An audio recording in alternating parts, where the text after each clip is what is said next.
ಇಂದು ನಾವು ಯಾರು ಗುರು ಮತ್ತು ನಮ್ಮ ಜೀವನದಲ್ಲಿ ಗುರುವಿನ ಪಾತ್ರ ಯಾವುದು ಎಂಬುದನ್ನು ಭಗವದ್ಗೀತೆಯ ಆಧಾರದ ಮೇಲೆ ತಿಳಿದುಕೊಳ್ಳೋಣ. ಭಗವದ್ಗೀತೆಯಲ್ಲಿ ಶ್ರೀಕೃಷ್ಣರು ಹೇಳ್ತಾರೆ, ತತ್ವವನ್ನು ಅರಿತ ಜ್ಞಾನಿಗಳು ಜ್ಞಾನವನ್ನು ಬೋಧಿಸುತ್ತಾರೆ. ಅವರನ್ನು ಗೌರವದಿಂದ ಸಮೀಪಿಸು, ಪ್ರಶ್ನಿಸು ಹಾಗೂ ಸೇವಿಸು. ಅಂದರೆ ಗುರು ಕೇವಲ ಪಾಠ ಹೇಳುವವರು ಅಲ್ಲ, ಸತ್ಯವನ್ನು ಕಂಡಿರುವವರು. ಗುರು ಅಜ್ಞಾನವನ್ನು ದೂರ ಮಾಡ್ತಾರೆ. ಬೆಳಕು ಕತ್ತಲನ್ನು ಹೇಗೆ ದೂರ ಮಾಡುತ್ತದೆಯೋ ಹಾಗೆ ಗುರು ಧರ್ಮವನ್ನು ಬೋಧಿಸುತ್ತಾರೆ, ಸರಿಯಾದ ಮಾರ್ಗವನ್ನು ತೋರಿಸುತ್ತಾರೆ. ಗೊಂದಲ, ದುಃಖದಲ್ಲಿ ಮಾರ್ಗದರ್ಶನವನ್ನು ನೀಡ್ತಾರೆ.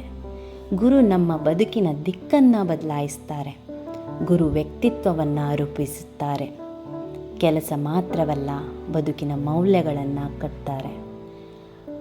ಕುರುಕ್ಷೇತ್ರದ ಯುದ್ಧ ಭೂಮಿಯಲ್ಲಿ ಅರ್ಜುನ ಗೊಂದಲದಲ್ಲಿ ನಿಂತ. ಅವನ ಮನಸ್ಸು ದುರ್ಬಲವಾಗಿತ್ತು. ಅಲ್ಲಿ ಶ್ರೀಕೃಷ್ಣರು ಗುರುಗಳಾಗಿ ಬಂದು ಅವನಿಗೆ ಜೀವನದ ಸತ್ಯವನ್ನು ಬೋಧಿಸಿದರು. ಅರ್ಜುನನ ಮನೋಭಾವ ಬದಲಾಯಿತು. ಆತನು ಪುನಃ ಧೈರ್ಯ ಪಡೆದು ಯೋಧನಾದ. ಇದರಿಂದ ತಿಳಿಯುವುದು, ಗುರು ಕೇವಲ ಸಲಹೆಗಾರರಲ್ಲ, ಬದುಕನ್ನು ಪರಿವರ್ತಿಸುವ ಶಕ್ತಿ.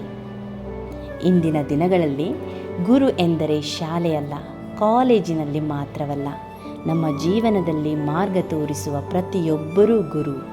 ಪೋಷಕರು, ಜೀವನದ ಅನುಭವಗಳು, ಪುಸ್ತಕಗಳು. ಆದರೆ ನಿಜವಾದ ಗುರು ಎಂದರೆ ನಮ್ಮೊಳಗಿನ ಸಾಮರ್ಥ್ಯವನ್ನು ಎಚ್ಚರಿಸುವವರು. ಹೀಗಾಗಿ ಭಗವದ್ಗೀತೆಯ ಪ್ರಕಾರ ಗುರು ಎಂದರೆ ಸತ್ಯವನ್ನು ತೋರಿಸುವವರು, ಶಕ್ತಿ ನೀಡುವವರು, ಬದುಕಿನ ದಿಕ್ಕು ಬದಲಾಯಿಸುವವರು. ನಾವು ನಮ್ಮ ಜೀವನದಲ್ಲಿರುವ ಪ್ರತಿಯೊಬ್ಬ ಗುರುಗಳಿಗೆ ಕೃತಜ್ಞತೆಯಿಂದ ನಮಿಸೋಣ. ಧನ್ಯವಾದಗಳು. ಈ ವಿಡಿಯೋ ನಿಮಗೆ ಇಷ್ಟವಾಗಿದ್ದರೆ ಶೇರ್ ಮಾಡಿ, ಎಲ್ಲರ ಜೊತೆಗೆ ಹಂಚಿಕೊಳ್ಳಿ.